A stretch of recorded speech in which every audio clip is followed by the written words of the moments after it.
13 જાન્યુઆરી 2025 થી શરૂ થઈ આ મહાપર્વ 26 ફેબ્રુઆરી 2025 એટલે કે મહાશિવરાત્રી સુધી ચાલશે। આ આયોજન માત્ર સ્નાન અને ભક્તિ પૂરતું સીમિત નથી, પણ આની પાછળ છુપાયેલી છે અમૃત અને અમૃતત્વની કથા। વાર્તા શરૂ થાય છે પ્રાચીન કાળથી। દેવતા અને અસુરો બંનેને અમર થવાની લાલસા હતી, પરંતુ અમર થવાનું રહસ્ય માત્ર અમૃત હતું, અને જે સમુદ્ર મંથનમાંથી જ પ્રાપ્ત થઈ શકતું હતું। સમુદ્ર મંથન કરવું એટલું સહેલું ન હતું।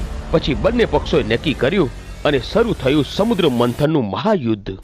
મંદરાચલ પર્વતને બનાવ્યો મંદાની અને વાસુકી નાગ બન્યો રસ્સી, અને આ મહાયુદ્ધમાં સમુદ્રએ એક એક કરીને પોતાના રહસ્યો ખોલવાનું શરૂ કર્યું। શું નીકળ્યું હતું સમુદ્ર મંથનથી? તો સૌથી પહેલા નીકળ્યું હળાહળ ઝેર, જેનાથી બધા ડરી ગયા, પરંતુ મહાદેવે આ વિષને પોતાના કંઠમાં ધારણ કરી દીધું અને કહેવાયા નીલકંઠ। પછી નીકળ્યા 14 અદ્ભુત રત્નો,